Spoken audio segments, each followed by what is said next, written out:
मौजूदगी में ये पार्टी उतनी फाल तो है ही नहीं। मैं सीरियसली आपको बताऊं, ये लोग नाराज़ भी होते हैं, वो कहते हैं यार हमारी धुलाई हो रही है, तो इनकी धुलाई बनती भी है। इमरान खान अगर कमज़ोरी शो नहीं कर रहा 74 साल की उम्र में, 73 साल की उम्र में, तो बाकी लोगों को भी नहीं करनी चाहिए। मेरी सिर्फ ये गुजारिश है सबसे कि भाई कमज़ोरी, या तो फिर तुम कहो कि हमने ये लड़ाई लड़नी नहीं है, हमने जमहूरियत के लिए, आज़ादी धारे राय के लिए आना ही नहीं है। काजी साहब ने कहा था ना कि अगर आप किचन की गर्मी बर्दाश्त नहीं कर सकते तो फिर आप किचन को छोड़ दें। तो भाई अगर आपने इमरान खान की तरह बर्दाश्त है आपके अंदर, तो फिर आप, यानी मैं ये नहीं कहता कि हर आदमी एक जितनी मार खा सकता है या एक जितना लड़ सकता है। किसी को चोट लगे तो वो रो ही देता है, लेकिन कुछ लोगों से बहुत ज़्यादा एक्सपेक्टेशंस होती हैं, तो वो इसलिए बातों का था। आप पीटीआई और इस्टेब्लिशमेंट की जो लड़ाई है उसके सबसे बड़े बेनिफिशियरी नून लीग है। आप नहीं समझते कि इस पहलू को सामने रखते हुए पीटीआई को सुलह कर लेनी चाहिए? नहीं, ये देखें, पाकिस्तान तहरीक इंसाफ का अपना फ़ैसला है, उनका अपना फ़ैसला है कि उन्होंने क्या करना है, और सुलह करनी है तो क्या करना है। यानी वही गेम खेलना है पाकिस्तान में जो हमेशा से चल रहा है। यानी कल कुछ जमातों ने मिलकर जो है वो परवेज़ मुशर्रफ का साथ दिया और नवाज शरीफ वगैरह के ख़िलाफ़ काम हुआ।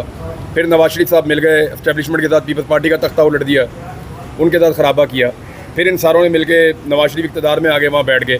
फिर इमरान खान साहब को थोड़ा सा रूम मिला तो उन्होंने फ़ायदा उठा लिया, और अब जो है वो नवाज शरीफ साहब वगैरह ने किस तरह दो नंबरी करके सारी जमातों ने, पीडीएम की जमातों ने वो एक खेल खेला।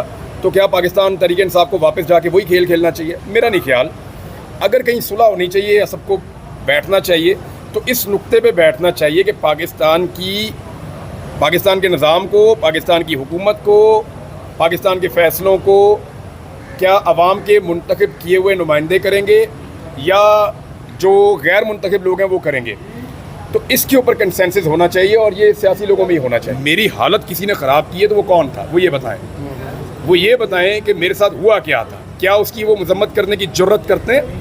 क्या शाहिद आफरीदी में इतनी इखलाकी जुर्रत मौजूद है कि वो एक दफ़ा कहे कि इद्दत वाला केस इमरान खान के खिलाफ जो बनाया वो घटिया और ज़्यादती और मैं इसकी मजम्मत करता हूँ? क्या वो ये कह सकते हैं?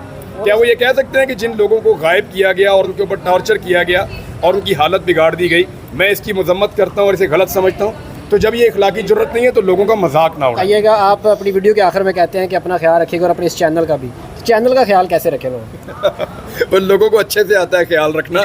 मैं सिर्फ, वो पहले भी वो सवालात कर रहे थे गेम के बारे में, और मैं सिर्फ सिंपली आप लोगों को ये बता दूं कि क्योंकि इससे पहले ये सवालात हुए हैं, तो मैं क्लियर आपको कर देता हूं कि मेरा किसी किस्म का कोई तनाज़ा अफरीदी साहब से नहीं है।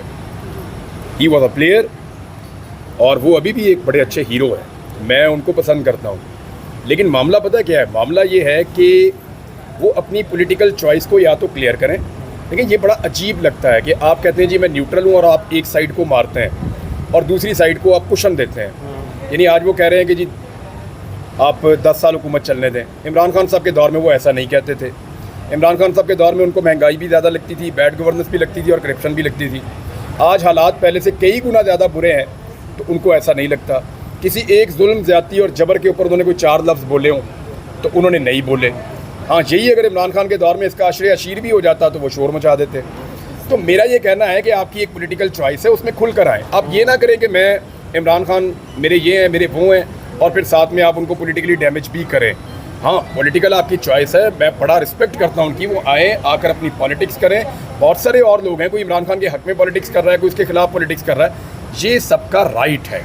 और जहाँ तक बात है ना दूसरी कि वो गेम की, तो मेरा भाई एक सजेशन थी कि क्योंकि उनके दामाद क्रिकेट खेलते हैं कौमी टीम में, और he is one of the best. यानी पूरी दुनिया में इसकी टक्कर का बॉलर नहीं है। जितना अच्छा वो आगे से स्विंग करता है बॉल, जितना अच्छा वो अपनी हाइट का इस्तेमाल करता है, जितना अच्छा वो सीम का इस्तेमाल करता है, और वो एक अच्छा पेस के साथ बॉल फेंकता है, और उसमें एग्रेशन भी है, और वो अपनी बैटिंग भी इम्प्रूव कर रहा है। तो एक ऐसे ज़बरदस्त प्लेयर को अगर सियासत की नज़र किया जाएगा तो ये ज़्यादती होगी। मेरी एक्चुअली हमदर्दी जो है वो शाहीन शाह आफरीदी के साथ थी। सिर्फ शाहिद आफरीदी साहब कंट्रोल कर लें, थोड़ा सा बर्दाश्त कर लें, और जो ग्रुपिंग है, जो लॉबिंग है, वो उसको ख़त्म कर दें। मैं नहीं कह रहा हूँ, मुझे बहुत सारे क्रिकेटर्स फ़ोन करके ये कह रहे हैं जो शाहिद आफरीदी के बहुत करीबी लोग हैं, उनके साथ मिलकर खेले हुए हैं, वो भी ये कह रहे हैं कि इमरान भाई आपने एक बहुत बड़े इशू को हाईलाइट किया, हम आपको फैक्ट्स बताते हैं। उन्होंने मुझे फैक्ट्स बताए, मैं उनमें पढ़ना नहीं चाहता, मेरी तो सिर्फ ये गुजारिश थी।